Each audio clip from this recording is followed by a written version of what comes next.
The biggest challenge is not when there's a right and a wrong. The biggest challenge is then there's a right and there's a right.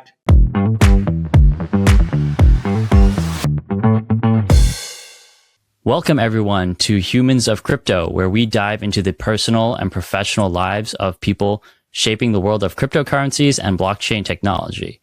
I'm your host, Jay, and today it's my pleasure to introduce Subin Bhatia, a senior executive and strategic advisor in the information technology and digital space. Subin, it's so great to have you here with us today. Thanks for joining us. Jay. Pleasure to be here. Yeah, very glad you're here. So you've had a very long, varied, and successful career. You started your career working for Citi and PwC. Then you founded and led your own company, SuviTech, for 20 years. And now you serve as a senior or strategic advisor to multiple companies. How would you summarize and describe yourself personally and professionally? I've been a very curious person, both personally and professionally. I've always been fascinated with technology. I've always been a tinkerer, experimenter. I read a lot, continue to do that. So that core probably underlines both my personality as well as my professional career. A continuous learner. Keep on reading, keep on learning, keep on tinkering, keep on experimenting. It's a great summary. So you started your career at Citi and then later at PwC, and then you finally started your own company, SuviTech. What prompted you to leave a relatively cushy job to start your own venture and be an entrepreneur? Even within, I think, PwC, more than Citi, I had been a sort of an entrepreneur rather than a sort of a norm, because I was more on the technology side of it, and I was in the consulting arm. I was lucky to have bosses and partners who sort of enabled that for me. So I had a bit of an entrepreneur bug in me as well. And over time, I was able to lead certain very innovative projects, which I can sort of narrate a little bit later on. That sort of gave me the confidence that I can operate on the big stage right from the inception to the end. So then destiny played a part. So I was on the transition onto the road of partnership and sort of moved to another bigger role within PwC when PwC Consulting was sold to IBM. That sort of gave me a chance to ponder about my next step in career, what to do, what not to do. And after discussion with my seniors as well at that time, a senior partner at that time, as well as seeing the condition, knowing what different culture look alike, I decided to take the plunge into full-fledged entrepreneurship and set up SuviTech. Awesome. So tell us more about the founding of SuviTech. What gave you the idea and what convinced you it was an opportunity? When I was in PwC, there were a couple of major things for me. There was one, I don't know if you are aware of the Y2K problem, which was in 1999 when there were things supposed to be changed. So that was a very successful project for me, which I did in PwC. I was able to write my own stuff, automate a lot of stuff, did a bit of a machine learning sort of a thing, pattern recognition. So that gave me the confidence that, I can do a lot of stuff, lead a lot of stuff, and lead some new ventures. And then there was another similar project in e-business where nobody knew. And I just got a phone call saying, can you do this? And I said, let me look at it. It's a yes or no question. Can you do this? And I said, yes, I will do it. And we did it very successfully. So I knew I could do something, and that was recognized by my seniors as well. That resulted in a very fast career growth for me. When PwC Consulting was sold to IBM, like I said, it was a checkpoint for me, whether I want to go there or I want to do something on my own. There was a couple of opportunities I knew that could come if I started my own venture. For example, PwC had just sold their consulting, the technology side of it. So there's obviously a gap out there, and I knew the people. So that is something where I could service them. So that can help as a sort of my startup customer, if you like. Secondly, there was a bit of a work-life balance thing as well. we just had our first child a year back. And I thought that even in PwC work-life balance was good, but obviously when you feel that when you're your own boss, you can probably have a better work-life balance, which in hindsight was not that true because you have to work very hard. But that was one of the thought process, and I was lucky to have in my wife a partner who is also an IT professional. So yeah, that's how we took the decision to take the plunge into full-fledged entrepreneurship. Very cool. And you mentioned you knew some of the people. So did other people from PwC join you in starting SuviTech, or how did you build that initial not immediately? team? Immediately, it was pretty lean and mean. And in the morning, I was CEO, knocking on the doors, trying to get more customers. And in the evenings, we were like coding ourselves and delivering the stuff, traveling. So I had all the hats on at that time. I think a few years later, when we had become a bit more mature, I did have my ex-colleagues and my ex-bosses join us as well as a part of the SuviTech team. So that again, it was a good feeling that at least I built something where even my ex-colleagues and ex-bosses felt comfortable enough to join and work with me for many, many years. Yeah, very cool. And SuviTech was acquired in 2017, yes. I believe. Can you tell us more about the acquisition? Were you looking for an acquirer, or were you approached first? And why did you decide that was kind of the right time for an acquisition? One of the things I believe has been successful for me and been my strength is to sort of foresee the trends, not only technology trend, but the business trend. We grew pretty big. So we had to pivot a couple of times in the initial stages of SuviTech due to some geopolitical thing, due to some technology changes.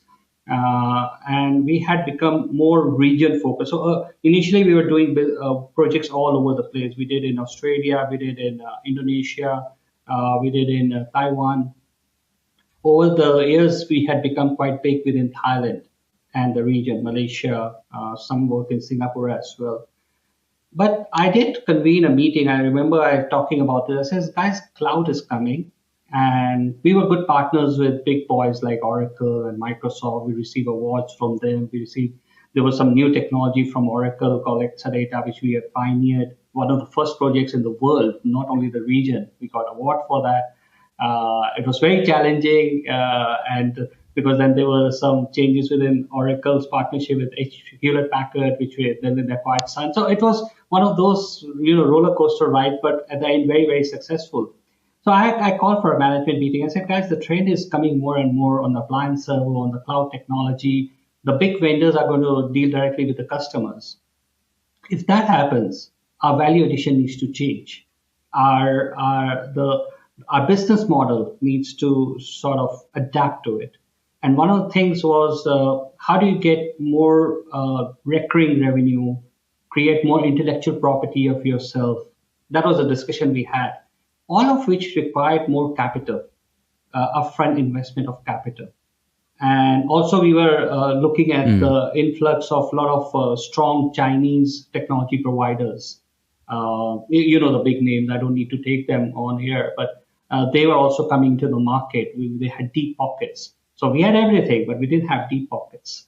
And at the end of the day, in the level of scale, if you compare, so we were able to beat the best, both from the established Indian IT companies, the Chinese tech companies. We were able to beat on our home turf, doing which we did better. But I knew this could not sustain itself because the allure of the deep capital and the proposition you could give to the customer, we can't compete with that. So we decided to be on the lookout for a strategic partner who had the patience for being a smart capital for us. So as regard to that, there was either a VC or somebody suggested for us to go for IPO. I evaluated the IPO. I didn't feel it was the right thing for us because I thought the other things which come with IPO, as in, the mundane stuff, if you like, would sort of distract me from running of SuviTech and growing of SuviTech. Then with regards to Exadata specifically, they approached us. We didn't approach them. We were not even aware, but there was a big project which we had won with one of the big telcos in Thailand. And it was in that context that they had approached us because they're very interested in acquiring that specific piece of project as a part of their strategic vision. So that's the way it happened. I see. I see. And you mentioned you think one of your strengths is noticing trends. Could you tell us a little bit about maybe a couple of trends that you noticed during your time at SuviTech that you think were contributing to your success? Well, let's take one example, smartphones. You might remember BlackBerry. Okay. So I actually bet Yes. on BlackBerry's demise because I thought their locking of the whole ecosystem was not very sustainable.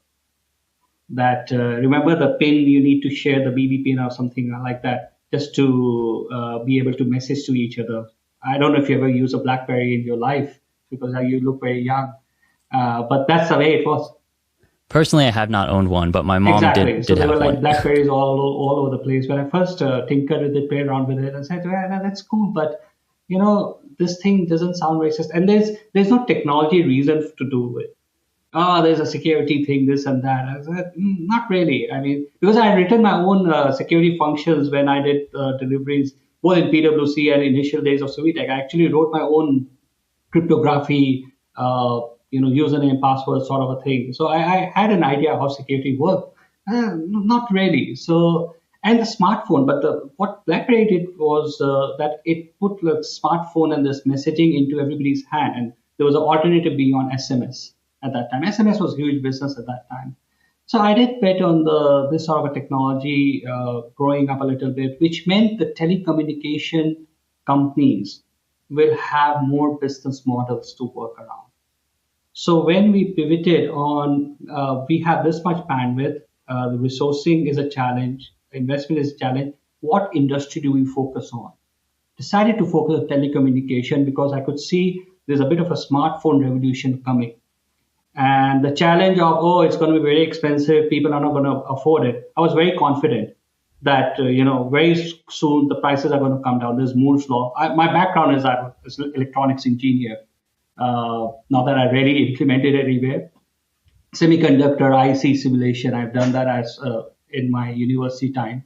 So I knew that, chip prices are going to come down, the tech prices are going to come down. It's going to be in everybody's hand. So choosing telecommunication as a core industry we serve became a very, very lucrative thing for us.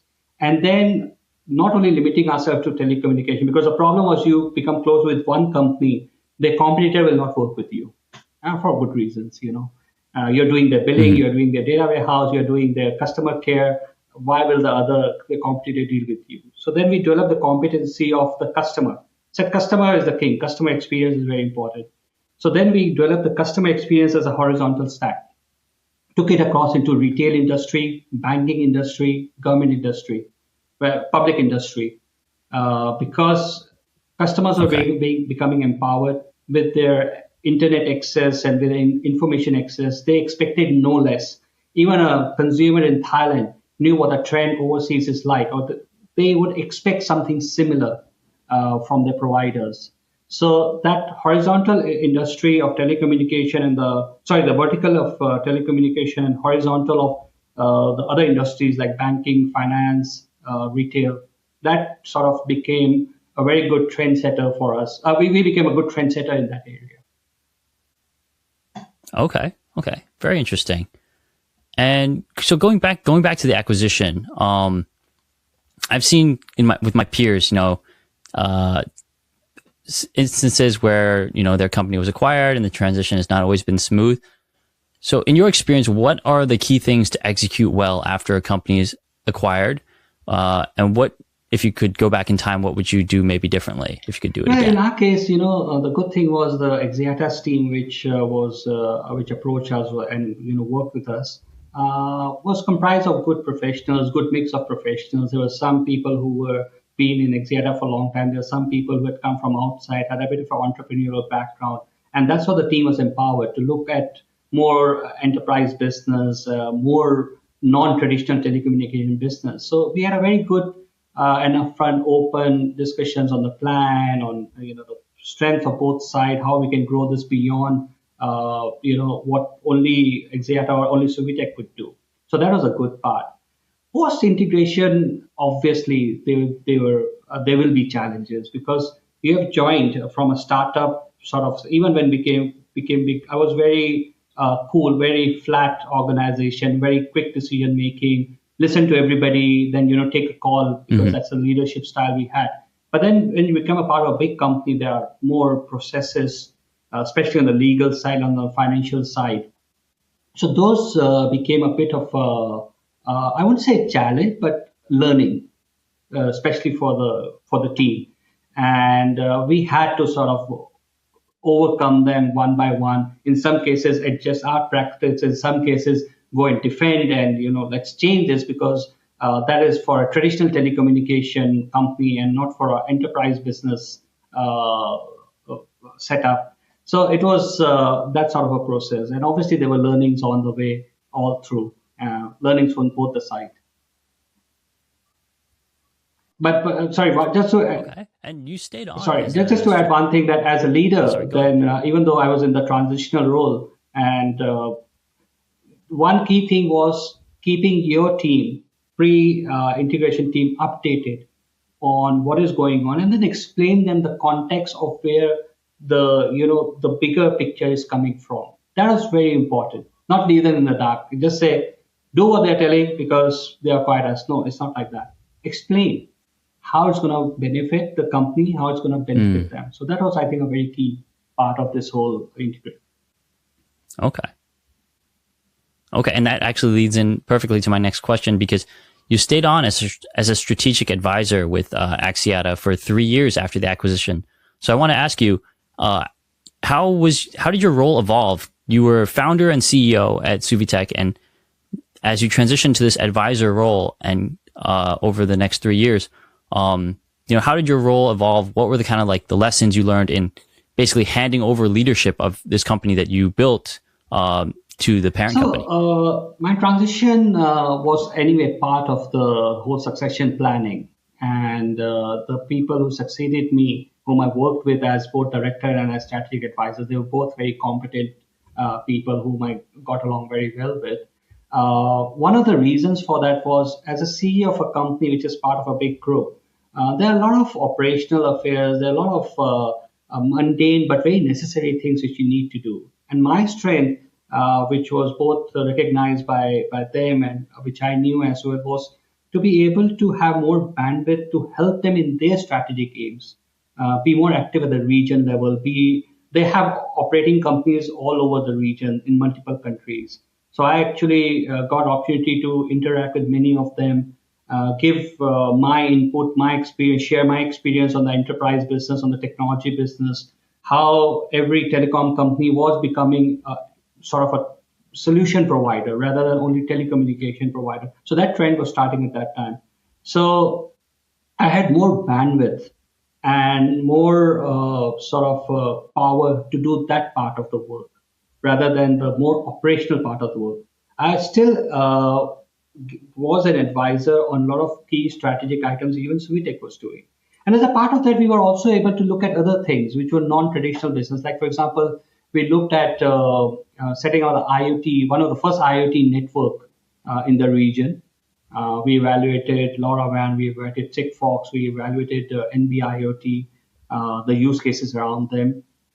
Then we also looked at setting up private blockchains to provide as an authentication. And so there were many other initiatives which we could take. Unfortunately, COVID hit. And that, I think, is probably the biggest regret. Nothing which we could control. Nobody could control that. But a lot of these great things were in pipeline. All the chess pieces were in place. It was just a question of execution. And in some cases, execution has started as well.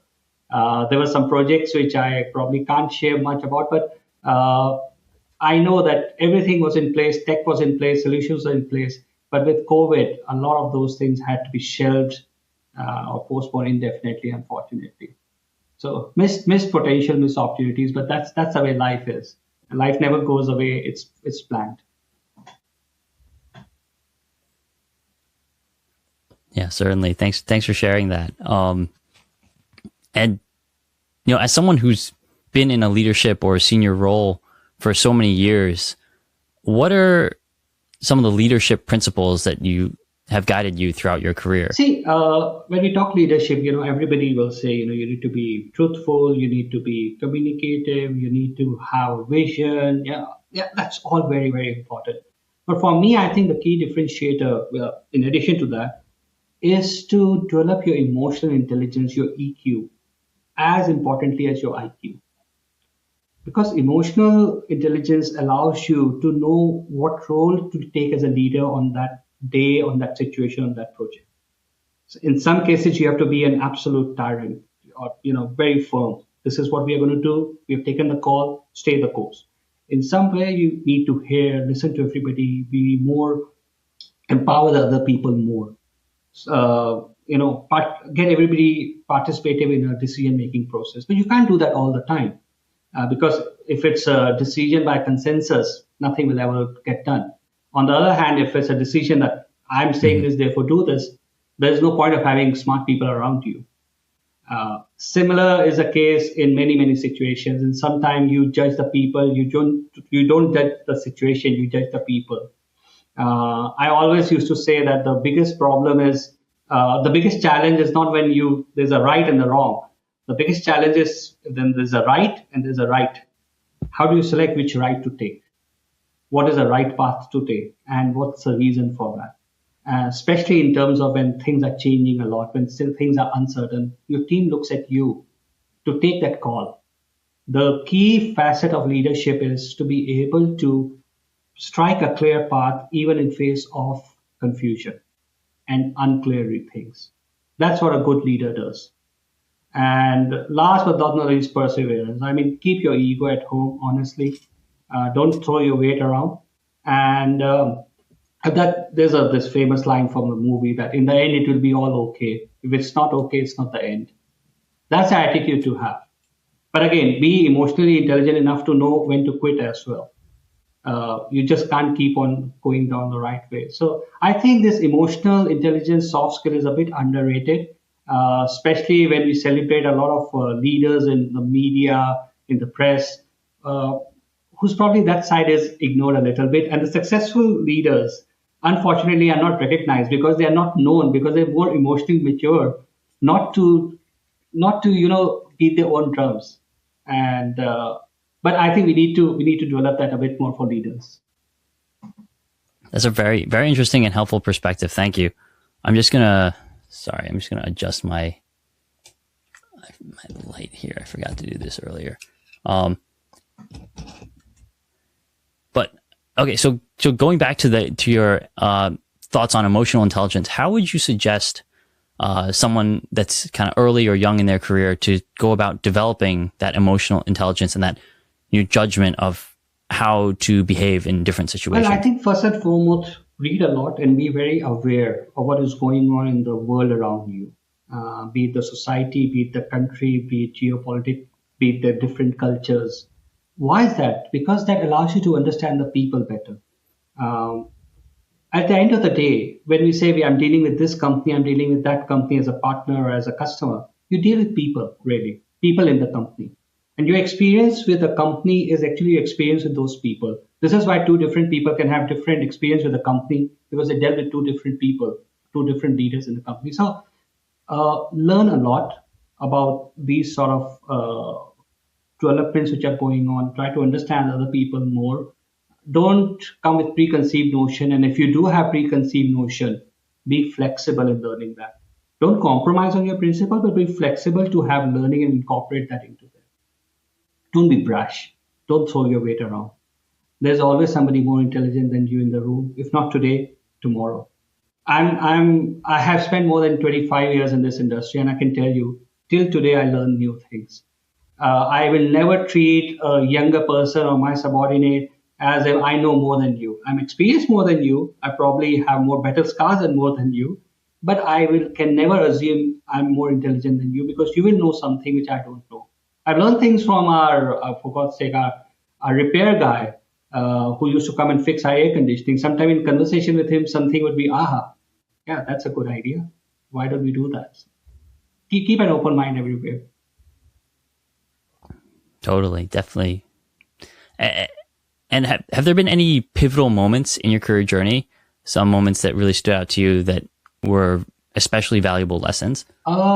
Lessons. Yeah, I mean, there was a couple of big things. I mean, we had just got off a very successful project. I would say our first multi-million project, and we were on a high.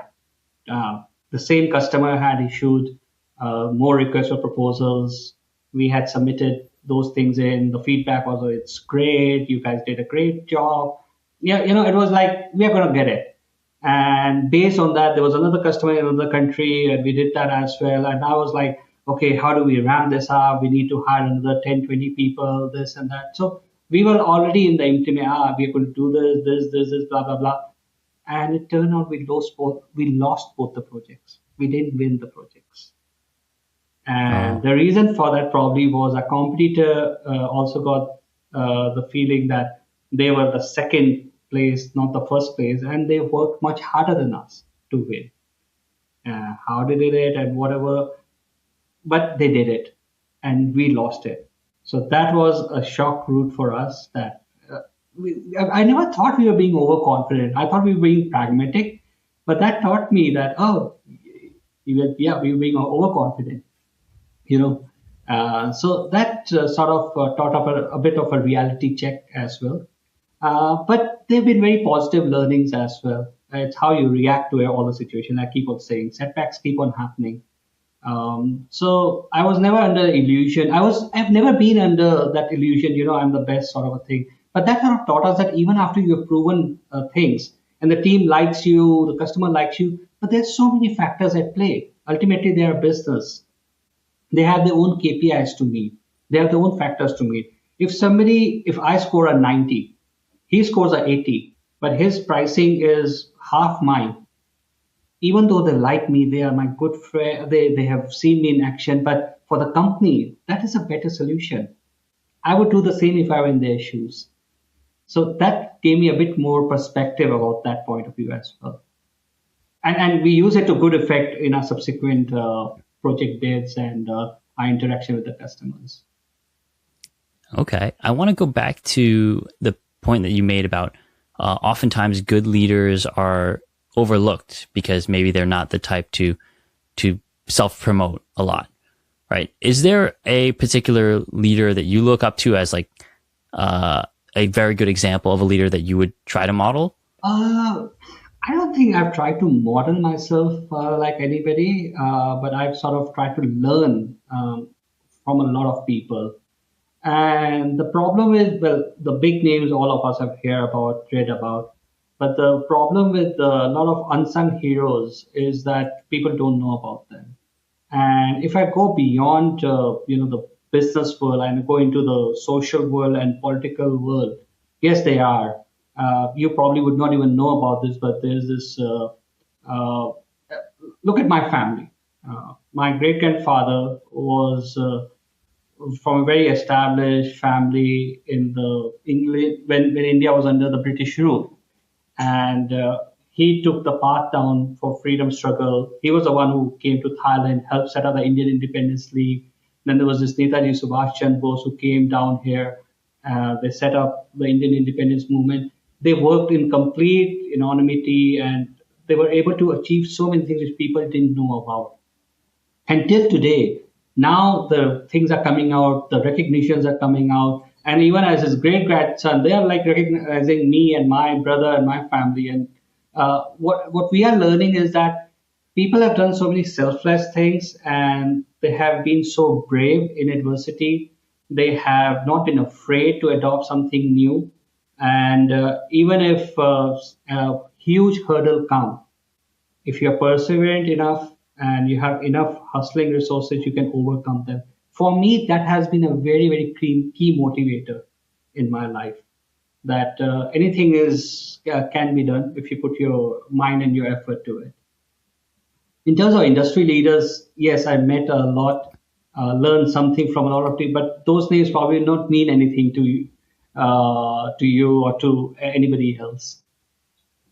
That's fascinating. I can definitely feel that you've adopted that sense of humility and determination in your own like leadership style and personality. And I want to ask you, so currently you're an advisor, a strategic advisor to Bain and Company, also an advisor to the BNRY Holdings, and a director at Omega Consulting and Advisory Services. Working with these many different companies, how do you tailor your advice to meet the unique needs and challenges of each of these organizations? So it's no different from, say, my initial work, which I was doing at PwC or doing at SuviTech, because every customer had their own unique need, their own unique reasons for engaging with us. Now, with regards to Bain, I mean, I'm part of the Bain Advisor Network, and where I assist the Bain's team whenever it's required on certain knowledge, subject matter expertise, or any specific areas which they require. Some engagements are small, some engagements are big. With them, you have a very strong team of like-minded individuals around you. It's a very strong brand name. There's a particular way which you can contribute, and they make very good use of that. With the BNRY holding, you need to customize it, obviously understanding it's a startup, a mature startup, but it's growing very fast. The challenges are different, the needs are different, and then you're having a lot of dynamic partnership. You're having a lot of customer integrations going on, and Omega is actually my personal consulting company. That's my company via which I do all my consulting engagements. And there, sometimes I get more challenging roles because you are sort of dealing with the senior level people who are looking for advice, which can actually make or break some of the initiative. So you need to be very careful when you do that. And that is a theme which underlines all my engagements, whether now advisory engagement or earlier with SuviTech engagement. Be totally honest with yourself and with your customer. One of the things I don't do is don't lead them down the wrong path just for the hype cycle of it. I'm a great advocate. In fact, I've been a devil's advocate on a lot of hype cycles. And fortunately, I've been on board with probably 80% and 20%. You're obviously not on track with your advice. For example, there was this company which reached out wanting to invest a lot of money into metaverse because it seemed to be a very hit thing a couple of years back. And had conversation with them, told them what you're doing is not really metaverse, but you're actually creating a cartoon of your business and animation online and expecting the consumer to join into their director probably heard something at one of the events and just advising them that focus on your enterprise side if you want to do the AR VR, because it's actually evolution of augmented reality. You can use it for your training, you can use it for your hands-on whatever interaction between two different entities rather than creating something for the consumer side. So the key thing is to be truthful, the way in your best judgment with supporting reasons. So at that time, you not only become a sort of a gut feel sort of a guy, but takes a bit of a real data and support your thesis or your gut feeling with something real data. If you don't have it for the future, learn from the past, because ultimately, while the technology names keep on changing, the hype cycle keep on changing, there's a trend which always comes, and I've lived long enough and worked long enough to see many of these cycles come and go. Some of them successful, some of them not so successful. Learn from that. Thank you. And you grew up in Thailand and you've kind of spent most of your career in Thailand. How do you think the technology industry has developed and changed in Thailand over the past 30 years or so? When when I started SuviTech, it's we used to, there was a software park set up way outside of Bangkok, main Bangkok city. We went and set up our office there. Very smart people. They would say, and there were very few multilingual IT professionals in Thailand at that time. I can speak Thai, I can speak English, I can speak Hindi, I can speak Punjabi. India being the IT superpower at that time, I was able to communicate with them very easily. So I tried to help the IT sector in Thailand quite a bit. So I saw the transition where we went and talked to government agencies, and they wouldn't understand what it is. Like, where's your CD factory? Where's your floppy disk factory? That's what you sell, right? I said, no, no, no. We make the software which we put inside. Oh, but that doesn't mean anything. I mean, your floppy is what, 100 baht, or CD is 80 baht. So just to educate on that with both the revenue department, everything, it was quite a challenge. Uh, we would like to book some cost in intellectual property development, right? Could not do that. Because I'm talking 20, 25 years prior. And so Wow. we actually had to help build up everything to the stage where we are. IT is recognized, software is recognized as one of the key pillars which will drive Thailand towards the knowledge-based economy, uh, avoid the middle income trap. There's a lot of respect given. There's a lot of e-government initiatives which are there. The Eastern Economic Corridor, which is set up, which has a full tech hub, so on and so forth. But challenges remain. Challenges will always remain, and in Thailand more so, because I think one of the things which we lack is English knowledge resources, which I think a lot of people from overseas, when they come and work here, they face that challenge. And equally, the developments happen overseas very fast. But if a resource is not able to read and understand or learn in English, they need to wait for it to be translated to Thai before they can do it. Fortunately, with the tools we have right now, that is much faster. But if you even look at 10 years ago, it was not fast. People used to actually go to buy manuals after they were translated and read those. Now, at least no longer we need to do that. And now I think the change is very, very fast, and I hope it's much, much faster. Because resource limitation is not only a challenge in Thailand, but I think all across the world right now, across the region. That's so interesting that there's basically zero appreciation of the value of software when you're first starting out. They used to it's a bit. They could not understand the concept like software, hardware. I remember, again, no aspirations on that, but I remember there was this investment company which was looking to move into this, and when we demonstrated something about telecommunication interconnect management, where we do least cost routing so that your international calls are lower cost. They were all like, at the end of the presentation, look at me, where's some animation? Can't you put some animation around it to make it more attractive to the users? This actually happened with a very, very big company. And not once, many, many times. So that's why I decided at that time we need to go for organic growth. We had an option of going overseas, which we did quite a time, many, many times. But obviously, there was a family being based here, took a bit of a conscious decision that we will do operation overseas, but the base was still in Thailand. Again, the reason for that was, like I mentioned, that the whole family was in traditional business in Thailand. I was the first person in the whole family to venture into the technology space. That's very, very, very interesting. And you grew up in Thailand as a person of Indian descent.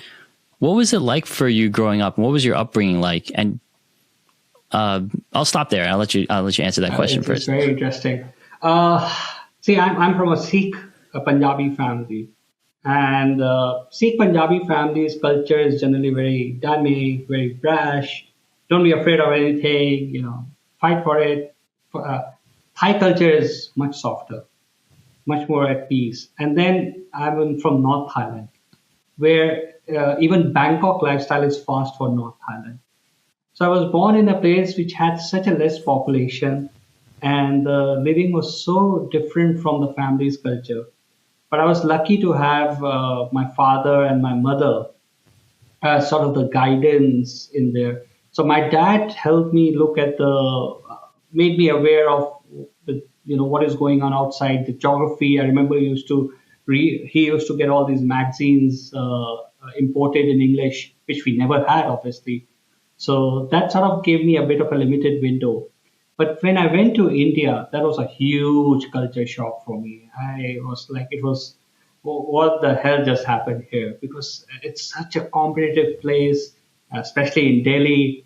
And I was from this place who I look Indian, but I can't speak the language. And when you are in fourth or fifth grade, kids are not really the most emotionally intelligent people. So you were bullied a lot, and I was the youngest in the house as well. So I think one of the survival skills I had to learn was probably because of this. I was the youngest in the house, the youngest sibling, and in the school, you had to learn how to survive while learning that. So it was quite challenging. But when I look back at it, quite fun. And I think that learning made me raise my children much more dynamically as well. So my children are also like me, they're of Indian descent.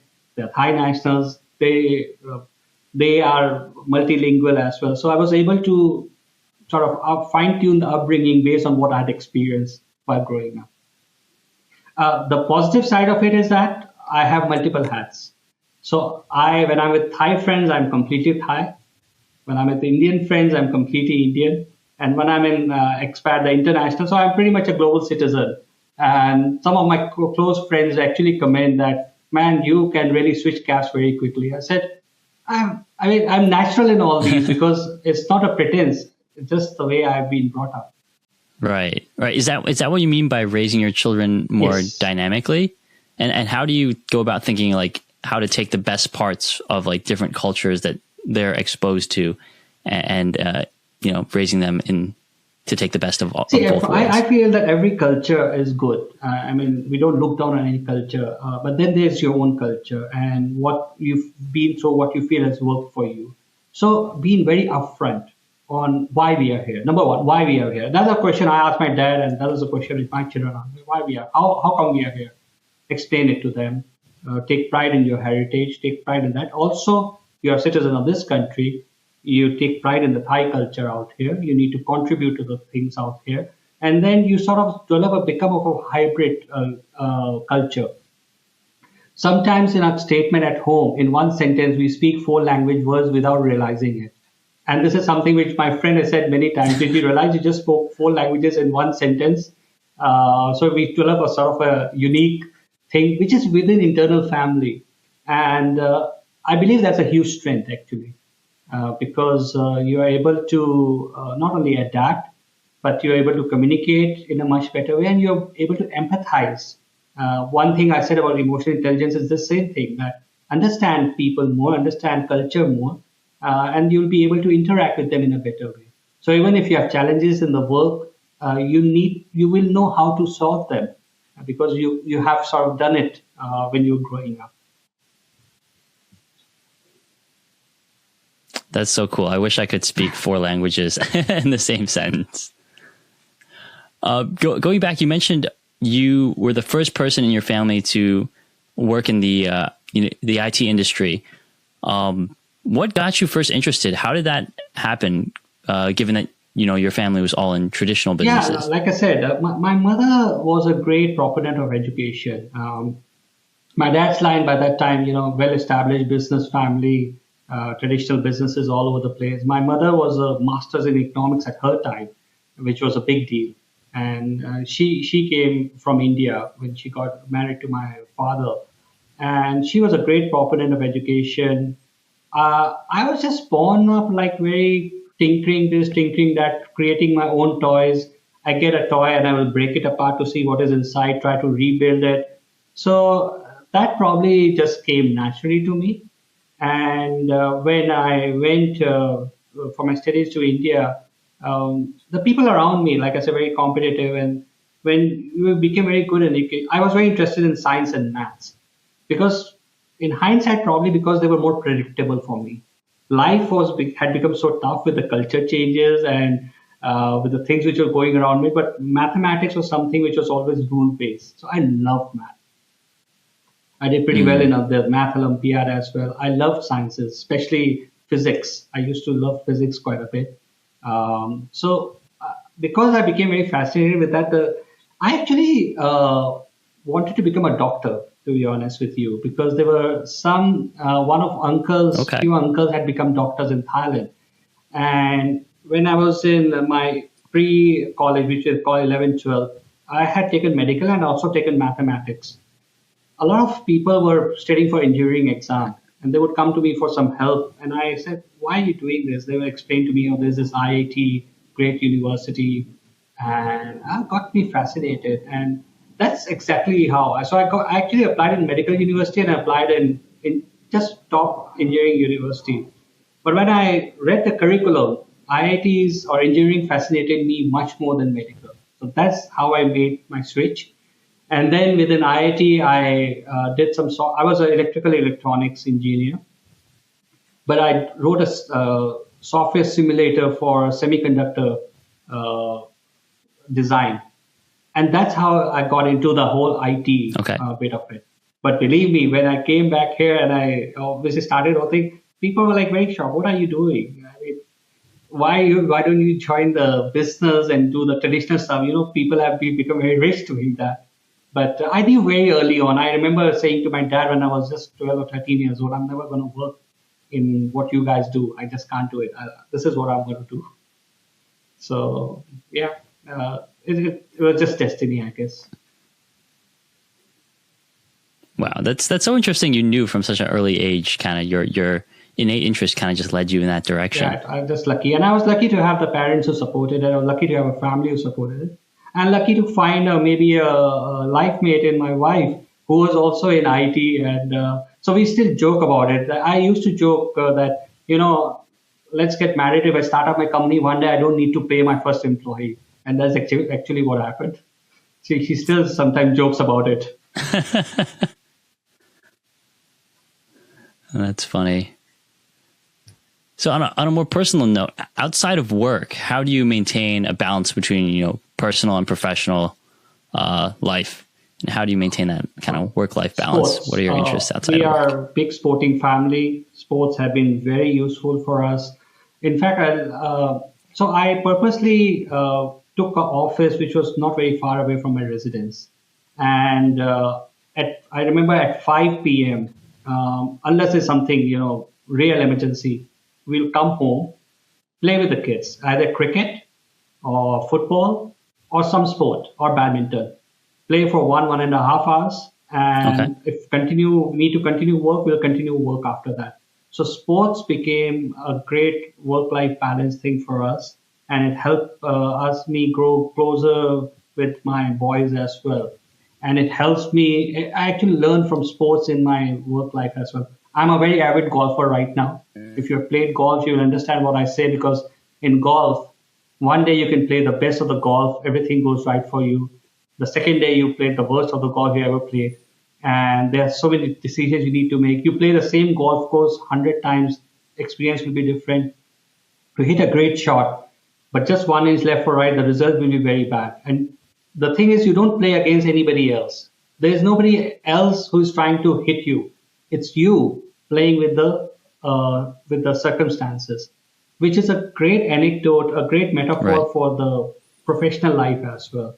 It's how you behave and how you react which sort of determines your result. And if you don't play one hole, you have another chance, keep on doing with that. So for me, sports, I think, is a key part of my work-life balance. Right. Great. Thank you. And you hinted at this earlier, talking about kind of projects. I forget which company or which role that you were looking at blockchain stuff. So when did you get your first exposure to Web3 and blockchain technology? I think it was, probably 2008, 2009, if I remember correctly. I first read about Bitcoin, what Bitcoin is and what decentralized is. I remember thinking that, yeah, let me try, what the heck, if it catches on. Then there was this thing about, I don't know if you heard about it, the pizza being purchased for a bunch of Bitcoins. You probably heard yes. about it. I think, it was like 21 something like Bitcoin or that. so. And people were like, well, what is this all about? Didn't understand. The pizza guy is probably an idiot or something. And then I bought some Bitcoin. It was very difficult for us to do so because there was no exchange at that time. And then I remember started reading about hacking. There was a lot of hacking going on at that time. So I was visiting Hong Kong at that time, and I went to buy a cold wallet. There's so many hacking going on. I still remember the guy quoted me some ridiculous price for the cold wallet, which looked like a USB to me at that time. And say, man, is this a scam or is Okay. this something like that? So, and then Mount Gox happened. So what the heck? Let me just get rid of it. Probably one of the worst mistakes of my life. So, and there was Bitcoin crash all the place. Crypto had started, but it was Bitcoin at that time. Ethereum, I think, came a bit later, which had more sort of capabilities. So that was my first exposure to it. Very casual and more like these pizza stories and Mount Gox stories and my personal experience of the cold wallet. But that gentleman who tried to sell me a cold wallet for very expensive price, he probably costed me a fortune in hindsight. That was a big mistake I made. Yeah. Yeah, my experience was similar. I kind of dabbled and exited completely before kind of jumping back into the space. So you mentioned earlier that one of your strengths is noticing trends. What do you have any opinion on trends in the crypto space or in with regards to blockchain technology and how it might disrupt traditional business models? Well, I think it's definitely going to disrupt and also collaborate with the traditional business model because current businesses will be not serving themselves well if they don't look at how the Web3 technology can supplement or re-engineer the current business trends. So definitely, that's a given. You have now the Gen Z, the millennial lifestyle. You have cross-border lifestyle. You have global lifestyle. Blockchain-based technology, Web3 distributed apps is the perfect sort of vehicle to cater to that lifestyle. There's so many use cases which can be implemented. There's so many new businesses which can come up with that. Anything to do with travel, anything to do with cross-border. Then there's a question of sustainability, traceability. I mean, blockchain is the solution for that. How you adopt it, how efficient, that's a different thing altogether. Then similarly, you have geopolitical risk. Now, geopolitical risk always create opportunities if you look at it in the right way. So our current situation is actually ripe for the DApps, the blockchain tech and the Web3 tech. And I think the regulatory acceptance is also coming. And I think it's the right move because you can't just sort of sweep everything under the carpet. It's always good to be integrated. And I say this to the very hardcore crypto enthusiasts who have this utopian vision that, I don't want to talk to regulators. I said, no, for adoption, you need to do that because traditional business need to adopt that. And they have the corporate governance issue. I'm a certified director from Institute of Directors. I understand their point of view. Before they adopt something, they need to have the corporate governance matters. They need to have compliance matters in mind. Only then they can try to do some innovation in that field. On the other hand, we can't over-regulate it because if you do over-regulate it, you don't create innovation and you try to hammer it into the current context which you understand IT. It doesn't serve anything, anyone on that. So yeah, I'm very, very optimistic that this is just the beginning of the whole industry which we are seeing right now. One key point I do want to make is that the successful Web3 companies will be the one who make it simple for the normal users to interact with their applications. Don't create them too complicated and don't be, just hyper tech about it. Keep it simple. Keep the workings complicated under the hoods. Don't complicate the heck out of the end users. That's I think very key for its mass adoption. Yeah, I totally agree. That makes a lot of sense. Could you elaborate a little bit more about, you mentioned the geopolitical situation being kind of making the situation ripe for DApps and kind of decentralized blockchain technology to disrupt things. Could you elaborate a bit more about how those dynamics make it the right time? Right now, what we are observing in the world is sort of a bit of a decoupling, deglobalization, if you like. Like it or not, the world is being broken into trade blocks again. Earlier we had God of Globe, now we are having decentralized blocks. But the thing is, the world was globalized. Everything was integrated. Economies were integrated. People were integrated. There was a lot of travel going on, this and that. Now that the decoupling is happening, what is lacking? Trust. trust is something which is lacking again. So if you have some sort of a mechanism where parties can trust each other without having to trust the person on the other side, just imagine the power of that. And so that is one of the key trends. Then the second thing is privacy, sustainability. So when you start talk about privacy, uh, the, you don't when you say privacy, it's not a negative connotation. It's not that I'm doing something wrong, therefore I need privacy. No, it's just the way things are. More and more people live digital lifestyle. They have the right to retain their privacy, and cryptography is something which helps in that quite a bit. But equally, the person who's dealing with you, how do they know that you are you and you're not somebody else? Which is probably one of the underlying reasons for so many scams which we read about. So again, the Web3 technology provide a very good solution for that. Third thing, like I said, while we are having trade blocks and decoupling, people are traveling more and more. The lifestyle is that you have remote workers. Post COVID, more and more prevalent. So then you need solutions which transfers across borders, be it loyalty, be it decentralized finance, be it remittances.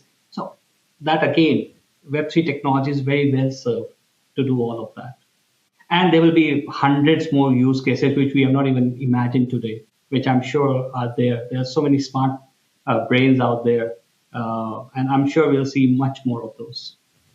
Very interesting. And you're currently an advisor for a Web3 project, the BNRY Holdings.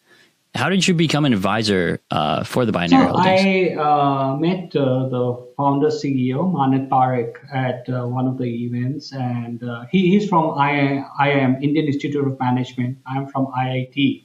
So IIT and IIM are what they call the two eyes of India, the two prestigious universities. And we got talking, understood what he was doing. At that time, it was more Fando, which was related to sporting communities tokenized. Very interesting. Then I saw the evolution, the creation of the BNRY holding Fando becoming one of the key assets of the BNRY holding. I like the vision which was done. I especially like the vision of the fact that they're integrating with the telecom operators and bringing it to the end consumer without sort of complicating the user interface quite a bit. And on the other side, they're empowering the partners to put their sort of services onto this infrastructure which they have built and make them accessible to the end user of those telecommunication companies. So that's conversation happened, and that's one of the reasons why I became one of the advisors, because I feel that they're going down the right path. I feel they can do very big things. They can really help transform this Web3 and the traditional information technology integration and bring it to more and more people. So that's pretty much how it happens. I need to give a shout out to the other co-founders like Manet Koker and Siddharth Sid as well, because they have also contributed very well to the thing. They are building the communities for the other Web3 companies to come on board. They're creating platform for that. Sid with his multiple integration with telecom companies, which underlines this whole infrastructure play. So I found the team, the co-founder team, pretty good to work with, and one of the key reasons why I became advisors with them. Okay. And what was your first impression of the co-founders and the team? Very smart. How did you meet them? Like I said, I met Manet Parekh at one of the event. Got introduced to them, but then there were some commonalities. Like Manet Koger, who is a chief marketing officer. I happen to know his uncle and his mother. That probably make me sound very old, which I probably am. But yeah, we had some common acquaintances. Sid himself is an ex-Axiata person. I had not met him when we were at Axiata, but there are a lot of common people and a lot of common stories and anecdotes we talked about. So I clicked with very well with all the three co-founders very, very quickly. And the other advisors whom I have been able to meet electronically as well. I think the BNRY Holding has put together a very good team of managers, the executives, and also as advisors, taking care of all the areas. And I think the team is growing very fast. They have now they are able to identify what skill set they need in the stage of growth, and they are in the process of filling that. And we are helping that and doing that as well on the technology side of it. Okay, and that leads in perfectly to my next question. As someone who's advised numerous companies and numerous projects, what do you think is the key thing for the Binary Holdings to execute on well to be successful? One is continue what they're doing. I mean, building these bridges into the traditional businesses like telecommunication and maybe into banking and financial sector via partnership with them, because it sort of reaches an audience which to reach organically as a Web3 company is very difficult. So because the discovery of Web3 solution providers is very difficult for a layman. So I think that is a good strategy which they need to continue and double down on. Second thing is keep it simple. Have the complex stuff under the hood. Keep the interface simple. Number three is have more partners offering their services via the infrastructure. And obviously, then you have the token which is created, which underlines, which is a fuel for the whole thing, and then have a tokenomics, robust tokenomics around it, have a strong community around it. I think they're doing all of that in a very nice way, and they're probably smarter than me.